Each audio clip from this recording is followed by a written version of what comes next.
जितना ये जो फल्क्यूरम है या फिर ये जो बेस हमने यहाँ पे लगाया है, ये जितना पत्थर के नजदीक होगा उतना अच्छा लीवर आपका बनेगा, और ये जितनी लंबी आपकी रोड होगी उतना आपके लिए अच्छा है, उतना ही कम आपको क्या करना पड़ेगा, एफर्ट लगाना पड़ेगा। सेंटर ऑफ ग्रेविटी और सेंटर ऑफ मास अलग अलग होते हैं। In general they are completely different quantities. It means object अगर छोटा है, एक्सटेंडेड ऑब्जेक्ट नहीं है, उस केस में आप कह सकते हो कि आपका जो सेंटर ऑफ ग्रेविटी है और सेंटर ऑफ मास जो है, that those points will coincide with each other, they will be at the same point.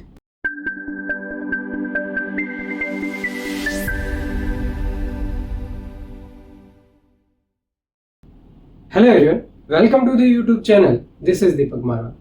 इस वीडियो में हम मैकेनिकल इक्विलिब्रियम की हेल्प से दो इंपॉर्टेंट कंसेप्ट्स को एक्सप्लेन करेंगे। पहला कंसेप्ट आएगा कंसेप्ट ऑफ लीवर और सेकंड आएगा आपका सेंटर ऑफ ग्रेविटी, राइट। सो दोनों जो पॉइंट्स हैं, दोनों दो कंसेप्ट्स हैं, काफी इंपॉर्टेंट है आपके रोटेशनल डायनेमिक्स में, right. So let's start with the concept of levers. So पहला जो है एप्लीकेशन आप कह सकते हो मैकेनिकल इक्विलिब्रियम का, और उसकी हेल्प से हम एक्सप्लेन करेंगे कंसेप्ट ऑफ लीवर्स।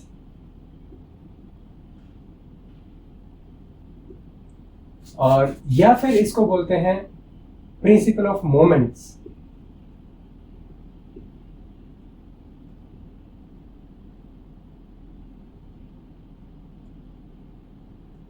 राइट। तो सबसे पहले हमें समझना पड़ेगा कि बेसिकली लीवर का जो कंसेप्ट है बेसिकली होता क्या है, राइट। डेली लाइफ में आपने लीवर का यूज किया होगा। फॉर एग्जाम्पल, एक एग्जाम्पल से समझते हैं। मान लीजिए अगर आपको बोला जाए कि एक पत्थर है बड़ा, आपको इसको मूव करना है, तो आप क्या करोगे, आप एक स्टिक लेके आओगे और एक यहाँ पे बेस लगा के आप क्या करोगे, इस रोड को पुश करोगे। तो आप देखोगे कि ये जो हैवी ऑब्जेक्ट है जिसको आप डायरेक्टली मूव नहीं कर पा रहे थे, अब आप यूजिंग दिस स्टिक और जो आपने मैकेनिज्म लगाया उसकी हेल्प से क्या आप इसको इजीली मूव कर पा रहे हो, राइट। तो ये जो कंसेप्ट है इसको हम बोलते हैं concept of lever, right. So basically we can lift large load by small effort. So basically ये जो स्टेटमेंट है ये एक्सप्लेन करती है कंसेप्ट ऑफ लीवर को। लेकिन यहां से हमें लीवर का जो फिजिक्स है वो हमें समझ नहीं आया, तो उसको हम यहाँ पे डिटेल में डिस्कस करेंगे। इसका जो दूसरा नाम आपको देखने को मिला प्रिंसिपल ऑफ मोमेंट्स। मोमेंट्स देख के आपको बेसिकली लगता है कि it is related to rotational motion, okay. तो बेसिकली हम देखेंगे कि यहाँ पे हम रोटेशनल मोशन को क्यों यहाँ पे बताना चाह रहे हैं। तो यहाँ पे देखिए, बेसिकली मैंने आपको बोला था कि यहाँ पे हम यूज क्या करेंगे, मेन आपका रहेगा मैकेनिकल इक्विलिब्रियम। तो मैकेनिकल इक्विलिब्रियम में बेसिकली होता क्या है कि एफ एक्सटर्नल वेक्टर जो है, टोटल की बात करूं that will be equal to 0, और टोटल जो टॉर्क है सिस्टम के ऊपर, एक्सटर्नल टॉर्क की अगर मैं बात करूं that will be equal to 0, right. तो ये मैकेनिकल इक्विलिब्रियम है। अब चलिए इसको थोड़ा ड्रॉ करके देखते हैं। तो इसको मैं कुछ इस तरीके से लिखता हूँ कि लेट्स से एक ये रोड जो थी कुछ मैंने ऐसे बनाई है, और ये जो बेस है ये क्या रहता है, ये फिक्स्ड रहता है। इसको हम बोलते हैं फल्क्यूरम, फिक्स्ड बेस है बेसिकली, राइट। और यहाँ पे ये वाला जो पोर्शन है इसको मैं बोलूंगा कि नीचे की तरफ देखिए कुछ ना कुछ फोर्स इसके ऊपर लगेगा रोड के ऊपर, तो यहाँ से इसको मैं F1 बोल रहा हूँ, और इसको मैं क्या बोल रहा हूँ, अब हम इसके ऊपर एफर्ट लगाएंगे तो नीचे की डायरेक्शन में लगाएंगे, तो ये आपका F2 आ जाता है। और इस फल्क्यूरम से ये जो फिक्स्ड पॉइंट है, इस पॉइंट से यहाँ की जो डिस्टेंस है वो बेसिकली आपकी क्या होती है, इसको हम एज ए ओरिजिन कंसिडर करते हैं बेसिकली, राइट। तो यहाँ से यहाँ तक क्या है, आपकी डिस्टेंस लेट्स से D1 है, और यहाँ से यहाँ की डिस्टेंस D2 है, और यहाँ से पोजीशन वेक्टर आप बनाओगे तो कुछ इस डायरेक्शन में बनेगा, और यहाँ से पोजीशन वेक्टर कुछ इस डायरेक्शन में बनेगा, राइट। और देखिए यहाँ पे अगर आप देखोगे मैकेनिकल इक्विलिब्रियम आप करोगे तो नीचे की डायरेक्शन में फोर्स लग रहा है, लेकिन हम बोल रहे हैं कि फल्क्यूरम जो है दैट इज बेसिकली फिक्स्ड। अगर फिक्स्ड है तो ऑब्वियसली ये जो फल्क्यूरम है ये भी इसके ऊपर कुछ फोर्स लगाएगा, जो कि आपका क्या हो जाएगा, रिएक्शन फोर्स हो जाएगा। अगर आप मैकेनिकल इक्विलिब्रियम चेक करोगे तो आपके पास क्या निकल के आएगा, दैट आर का magnitude will come out to be F1 plus F2। Simple सी बात है, मैकेनिकल इक्विलिब्रियम में ट्रांसलेशनल इक्विलिब्रियम हमने सबसे पहले किया। अब बात करते हैं जो मोमेंट्स वर्ड आया कि हमें यहाँ पे बेसिकली रोटेशनल इक्विलिब्रियम भी कंसिडर करना पड़ेगा। कि कोई एक्सटर्नल टॉर्क यहाँ पे नहीं लगना चाहिए। अब देखिए यहाँ पे अगर आप देखोगे तो अगर टोटल एफ एक्सटर्नल 0 है तो टॉर्क किसी भी पॉइंट के अराउंड निकालो, it will be independent of origin. चलिए इस पॉइंट के अबाउट निकाल लेते हैं, ओरिजिन ओ के अराउंड, राइट। तो देखिए सबसे पहले अगर आप देखोगे तो this will be your arm, left hand rule, R cross F will provide you the direction, तो आउटवर्ड डायरेक्शन में आया, तो यहाँ पे आउटवर्ड डायरेक्शन में आ गया। सिमिलरली आर क्रॉस एफ करोगे तो इस डायरेक्शन में, अंदर की डायरेक्शन में आपका टॉर्क निकल के आ गया। ओके, बेसिकली मैं एक वैल्यू को क्या लिख देता हूँ, पॉजिटिव कंसीडर कर लेता हूँ। लेट्स से आप इसको पॉजिटिव ले लीजिए, राइट। तो ये नेगेटिव आ गया। तो टॉर्क बेसिकली अगर आप टोटल निकालोगे अबाउट पॉइंट ओ, तो आपके पास क्या आएगा, F1 D1 ये पॉजिटिव है माइनस F2 D2, और बेसिकली इसको मैं बोल रहा हूँ this is your outward direction torque, because it is a vector quantity ना। अब यहाँ पे दोनों ही केसेस में हमने देखा कि theta is equal to 90 degree है, दैट्स व्हाई मैंने कोई साइन थीटा की टर्म यहाँ पे बेसिकली इंट्रोड्यूस नहीं करी। तो ये जो है ये टोटल मैं क्या बोलना चाह रहा हूँ, रोटेशनल इक्विलिब्रियम में। तो यहाँ से अपने कोई चीज निकल के आई कि F1 D1 is equal to F2 D2, और ये जो है ये काफी इंपॉर्टेंट यहाँ पे है, देखने को मिलेगा, राइट। अब यहाँ पे देखो, अगर मैं बोलूं कि आपका लोड जो था, ये जो W है, वेट जो है, जो बेसिकली ये ज्यादा था, ज्यादा फोर्स लग रहा था लोड की वजह से, that's why you are not able to move it directly. So हमने यहाँ पे कुछ लीवर का जो कंसेप्ट लगाया है, इसको क्या बोलते हैं, कंसेप्ट ऑफ लीवर बोलते हैं, राइट। तो बेसिक सी बात है, आपका जो F1 है that is greater than F2, simple सी बात। लेकिन using the concept of lever still you are able to move the object, right. तो यहां से अगर आप देखोगे तो F1 divided by F2, right? So you can see this is greater than 1. It means कि आपने जैसे भी लीवर लगाया वो एक you can say as a positive outcome निकल के आया, और basically F1 divided by F2 जो है you can say F load divided by F effort. This is basically we define as mechanical advantage.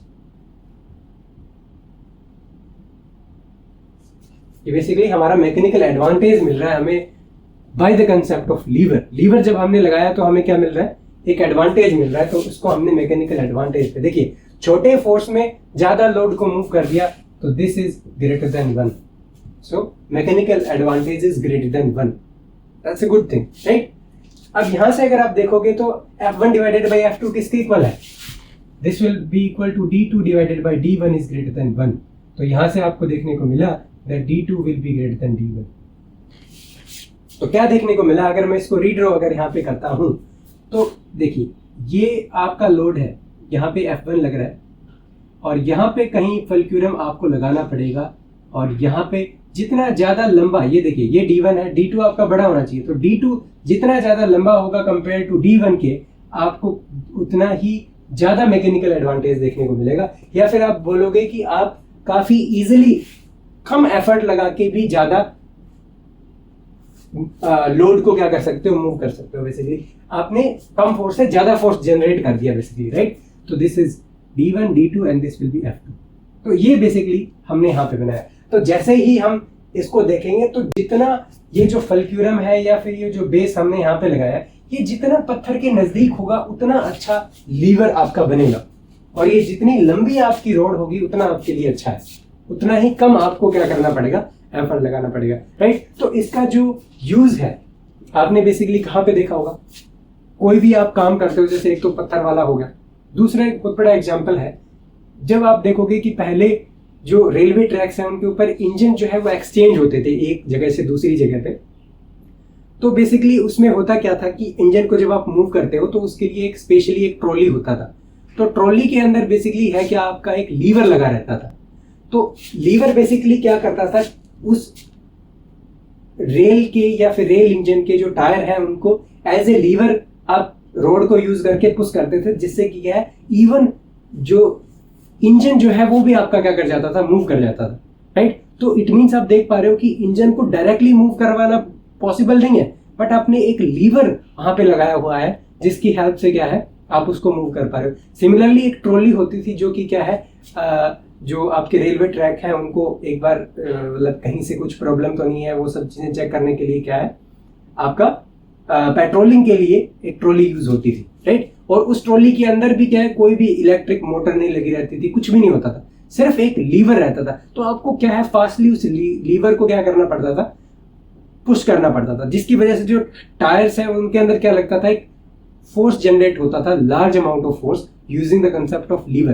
तो आप देख सकते हो कि कितना ज्यादा इफेक्टिव है लीवर, ओके। और नॉर्मल डेली लाइफ में जितने भी हम काम करते हैं उनको इजी कर देता है लीवर, राइट। तो बेसिकली ऐसी स्ट्रक्चर आपने जो सीसो होता है तो उसके अंदर भी आपने ये सब देखा होगा, ऐसा ही स्ट्रक्चर कुछ उसके अंदर होता है। तो सीसो में एक आदमी यहाँ पे बैठा रहता है, दूसरा आदमी यहाँ पे बैठा रहता है। तो बेसिकली दोनों का मास जो है वो इक्वल होगा, तभी वो चीजें वर्क करेगी। बिकॉज आपका जो फल्क्यूरम है ना, उस केस में बीच में होता है, ऐसा नहीं है कि एक आर्म लंबी है एक छोटी है, लेकिन आप कह सकते हो कि उसके अंदर भी एक लीवर का कंसेप्ट रहता है। तो ऐसे बहुत सारे एग्जाम्पल्स हो सकते हैं ऐसी डेली लाइफ में जिसके अंदर हम क्या करते हैं, बेसिकली लीवर का जो है वो यूज करते हैं। तो यहाँ पे तो बात आई थी कि हमने परपेंडिकुलर, देखिए कई बार ये डाउट भी आता है कि आपने ये जो फोर्स कंसिडर किया यहाँ पे, ये 90 डिग्री एंगल पे किया हुआ है। तो अगर किसी एंगल पे लगेगा तो क्या करेगा, तो भी कोई प्रॉब्लम नहीं होगी। जैसे आपका देखिए ये जो था, ये फल्क्यूरम आपका यहाँ पे आ जाता है। अगर लेट्स से किसी एंगल पे फोर्स लगता है, इसमें भी यहाँ पे लग गया, इसमें भी यहाँ पे लग गया, तो ये पोजीशन वेक्टर है। अब यहाँ से मान लीजिए थीटा एंगल पे बनता है, ये भी मान लीजिए थीटा या थीटा 1 थीटा 2 भी हो सकता है, कोई दिक्कत नहीं है, राइट। सो मैं थीटा 1 थीटा 2 लिख देता हूँ, राइट। अब यहाँ पे ये आपका F1 है, ये आपका F2 है, ये आपका D1 है, ये आपका D2 है। तो यहाँ से कंपोनेंट में रिजोल्व करोगे तो एक कंपोनेंट आपका यहाँ पे आएगा F1 cos ऑफ थीटा, और एक यहाँ पे आएगा नीचे की डायरेक्शन में, ये आ गया F sin of theta. Similarly यहाँ पे नीचे की तरफ F sin ऑफ थीटा 2, ये थीटा 1 और यहाँ पे भी F2 cos ऑफ थीटा 2। तो मैकेनिकल इक्विलिब्रियम आपने करना है तो यहाँ पे R लगाएंगे, तो इसको बस क्या करना है, बैलेंस कर देना है। तो एक तो आपका क्या आ जाएगा, एक यहाँ से आ जाएगा R will be equal to F sin theta 1 plus F sin theta 2, ये मान लीजिए F1 है, ये F2 है। सिमिलरली एक चीज आ जाएगी that F1 cos of theta 1 will be equal to F2 cos of theta 2, तो ये भी एक इसमें चीज आ गई, राइट। अब आपको टॉर्क बेसिकली इसके ऊपर क्या करना है, कंजर्व करना है। तो टॉर्क के लिए बेसिकली क्या है, ये जो कंपोनेंट है, इस फोर्स को दो कंपोनेंट में डिवाइड किया, ये कंपोनेंट जो है वो रेडियल है, जैसे R भी इस डायरेक्शन में है और फोर्स भी इस डायरेक्शन में लेना है, राइट। लेकिन हमने बेसिकली देखा क्या था कि आप मैग्नीट्यूड लिखने के लिए लाइन ऑफ एक्शन के परपेंडिकुलर डिस्टेंस भी ले सकते हो, जो कि D1 है।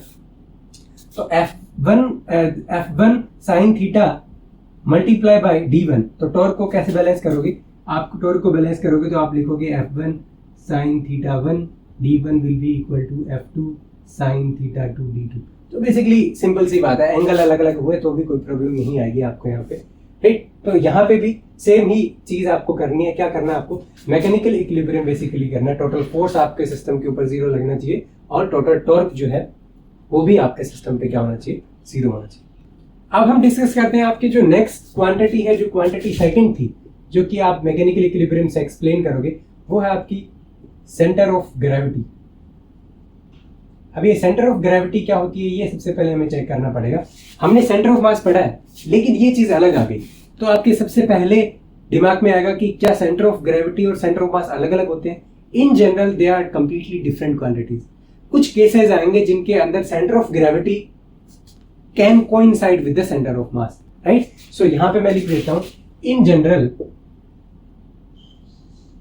Different from centre of mass, right. अब बात करते हैं कि बेसिकली सेंटर ऑफ ग्रेविटी होता क्या है। एक मैं एग्जांपल लेता हूं थोड़ा, ताकि आप थोड़ा रिलेट कर पाओ। बचपन में क्या होता था कि हम क्या है, एक पेंसिल या पेन लेते थे, जिसका जो नुकीला वाला हिस्सा है वो हम नोटबुक के ऊपर बेसिकली रखते थे, राइट। और एक पर्टिकुलर एक पॉइंट हम सर्च करते थे, जिसके लिए ऑब्जेक्ट जो है वो बैलेंस कंडीशन में, कंप्लीटली फ्लैट कंडीशन में उस पॉइंट के ऊपर हो जाए, राइट। तो पॉइंट के ऊपर हो गया, then we start to rotate the notebook, right. तो हम ये चेक करते थे कि किस पर्टिकुलर पॉइंट के ऊपर आपका जो नोटबुक है वो ना तो वबल करना चाहिए, और आपका मैक्सिमम रोटेशन जो है अगर नोटबुक करता है उस पर्टिकुलर पॉइंट पे, तो वो जो पॉइंट है वो आपका क्या होता है, centre of gravity he basically होता है, राइट। अगर मैं लिखना चाहूं तो सेंटर ऑफ ग्रेविटी एक ऐसा पॉइंट है जहां पे आपका जो मैकेनिकल इक्विलिब्रियम है that should be satisfied. Mechanical equilibrium, तो आप क्या कहोगे कि the external force total will be equal to zero and the torque vector external will be equal to zero. तो ये दो कंडीशंस जो है वो सेंटर ऑफ ग्रेविटी फॉलो करता है, लेकिन सेंटर ऑफ मास के लिए ऐसी कोई कंडीशन नहीं है। सेंटर ऑफ मास के लिए सिर्फ एक कंडीशन है, summation mi/ri vector is equal to zero. ये हम किस पे बोलते हैं? इफ वी आर ओरिजिन जो है हमारा सेंटर ऑफ मास है as origin.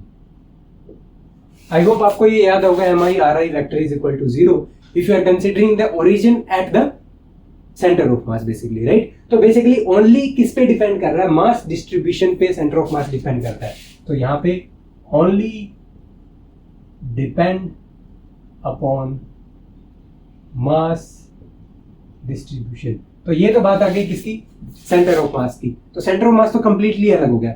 Centre of gravity में दो एक्स्ट्रा चीजें आ गई, अलग कंडीशंस आ गई जो कि सेंटर ऑफ मास के अंदर नहीं थी, राइट। तो जैसा कि मैंने बोला कि वो जो नोटबुक हम रोटेट कर रहे थे उसके ऊपर सिर्फ एक फ्रिक्शन फोर्स ही एक्ट करता था, उसके ऊपर कोई टॉर्क नहीं एक्ट करता था। हमने अगर एक बार नोटबुक को एक रोटेशनल स्टेट में छोड़ दिया तो अगर टॉर्क उस पॉइंट के ऊपर जीरो है तो उसकी रोटेशनल स्टेट कोई भी चेंज नहीं कर सकता। It means it will always be rotating, it will always be in the rotating condition.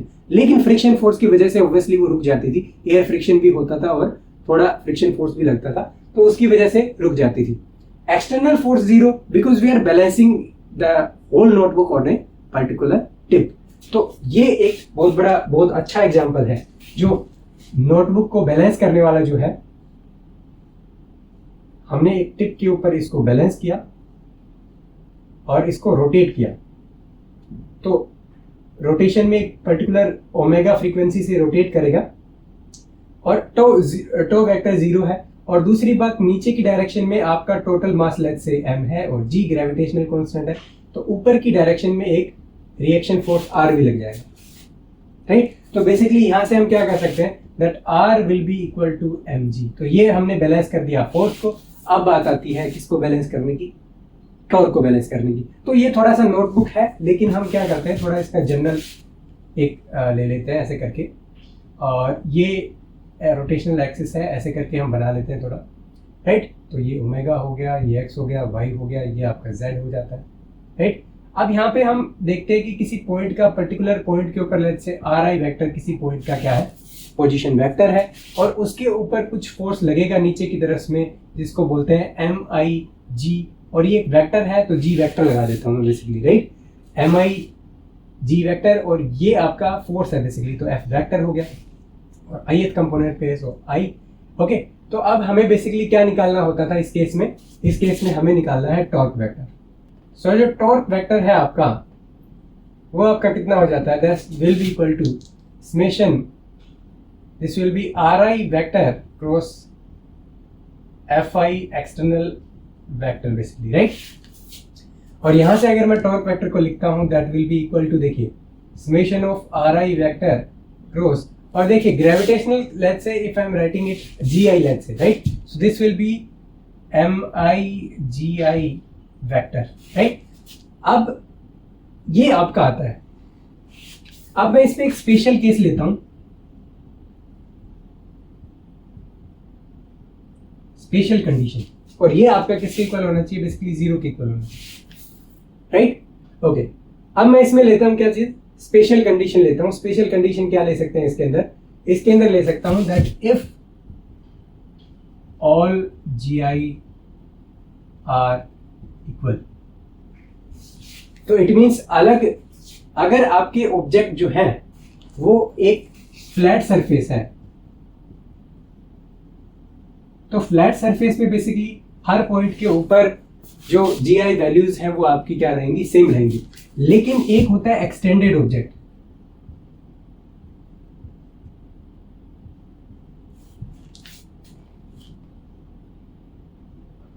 This will be extended object, okay. Extended object के केस में क्या होगा? That gi will not be equal to gj, okay. लेकिन हम flat surface अगर consider करेंगे तो इस केस में होगा क्या, आपका निकल के आएगा, अगर मैं इसको देखूं टो vector will be equal to, तो जी आई अगर सेम है सबके लिए तो मैं इसको क्या ले सकता हूँ, इसको कुछ इस तरीके से भी ले सकता हूँ दैट दिस समेशन ऑफ, अब एम आई जो है वो एक स्केलर क्वांटिटी है, इसके साथ लूँ या इसके साथ लूँ कोई फर्क नहीं पड़ता, तो I will take it something like this that it will be R I vector M I and this is constant for all, right? So this I am taking as, this I am considering as g vector basically, right? So this will be equal to 0. Now you can say g cannot be equal to 0, right? Only we have this term to be equal to 0, right? और flat surface अगर हम लेंगे तो flat surface की एक खास बात और भी होती है कि देखिए flat surface में जितने भी r vectors हैं वो सारे के सारे आपको क्या देखने के मिलेगी, दैट एम जी वेक्टर जो है वो नीचे की डायरेक्शन में और आर वेक्टर ऐसे है, तो ये सारे के सारे पॉइंट जो है बेसिकली परपेंडिकुलर आएंगे 90 डिग्री पे आएंगे, तो अब साइन 90 बेसिकली 1 हो जाएगा। तो यहाँ से बेसिकली हमें मिलेगा क्या चीज, हमें यहाँ से मिलेगा दैट टो वेक्टर इज इक्वल टू और equal to 0, so it means I can directly write this can not be equal to 0, so this has to be equal to 0, so that R I vector and M I that will be equal to 0। तो अगर आप यहाँ से देखोगे तो यहां से अगर आप देखो तो M I R I vector is equal to 0 और यहां से R I vector M I this is equal to 0। तो यहां से हमें क्या देखने को मिला that centre of gravity coincide with the centre of mass. किस कंडीशन में होगी, जब आपका ऑब्जेक्ट एक फ्लैट सरफेस बेसिकली हो और एक्सटेंडेड ऑब्जेक्ट नहीं होना चाहिए। एक्सटेंडेड ऑब्जेक्ट के केस में अगर इतना ज्यादा बड़ा आपका साइज है ऑब्जेक्ट का कि आपकी इवन जी की वैल्यूज भी चेंज हो रही है, ग्रेविटेशनल कांस्टेंट अलग, ग्रेविटेशनल एक्सेलरेशन अलग अलग पॉइंट्स पे क्या हो रहा है, चेंज हो रहा है, इट मींस काफी ज्यादा एक्सटेंडेड ऑब्जेक्ट है। बेसिकली आप देखोगे ग्रेविटेशनल चैप्टर में कि जब आप धरती से ऊपर या नीचे की डायरेक्शन में जाते हो तो अगर डिस्टेंसेस ज्यादा बढ़ जाती हैं compare to the radius of earth, उस केस में आपका जो ग्रेविटेशनल एक्सेलरेशन है उसकी वैल्यूज भी आपकी चेंज होती है। इट मींस ऑब्जेक्ट अगर छोटा है, एक्सटेंडेड ऑब्जेक्ट नहीं है, उस केस में आप कह सकते हो कि आपका जो सेंटर ऑफ ग्रेविटी है और सेंटर ऑफ मास जो है that those points will coincide with each other, they will be at the same point.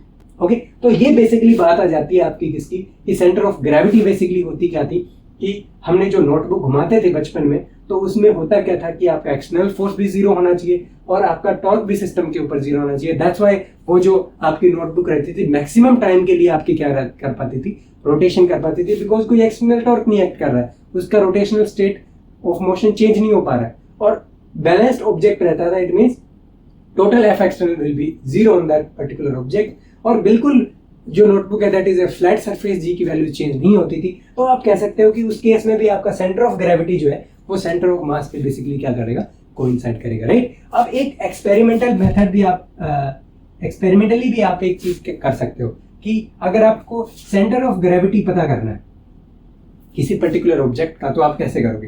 तो सबसे पहले आपको क्या करना है, उस ऑब्जेक्ट को, जैसे मान लीजिए ये सीलिंग है आपकी, तो उससे आप एक थ्रेड बांध के आपने क्या करना, उस ऑब्जेक्ट को क्या करना है, एक पर्टिकुलर फिक्स पॉइंट से उसको सस्पेंड कर देना, राइट। अब जैसा कि मैंने बोला कि ये जो ऑब्जेक्ट है इसके ऊपर जितना का जितना ग्रेविटेशनल फोर्स लगेगा वो अलोंग द लाइन लगेगा,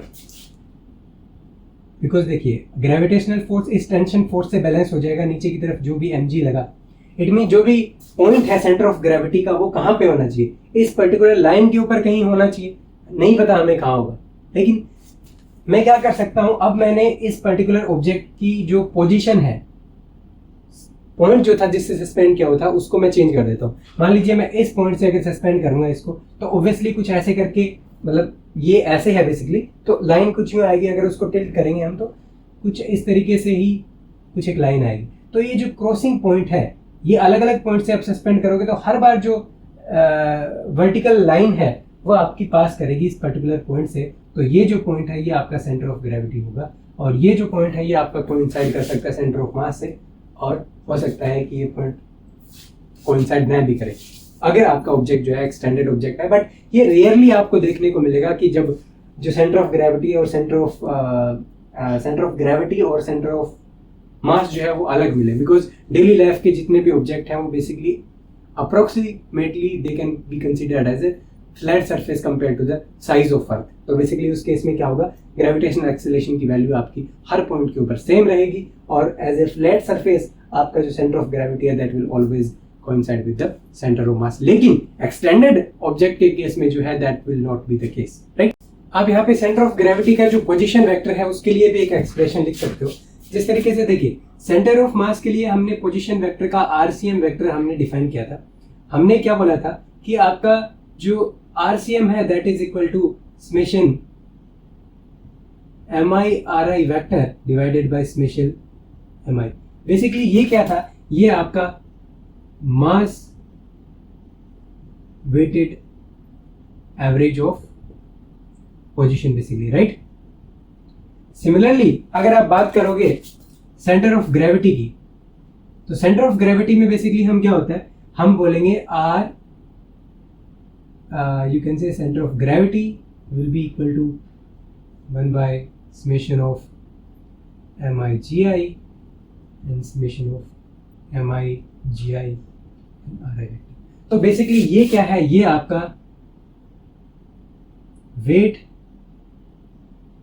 weighted average of position, right. तो ये भी इसके अंदर आप ऐड कर सकते हो, ताकि अगर आपको पोजीशन वेक्टर निकालना भी पड़ जाए तो भी आप इसका कंसेप्ट का यूज कर सकते हो। और ये आपका सेंटर ऑफ मास के लिए, ये आपका सेंटर ऑफ ग्रेविटी के लिए, राइट।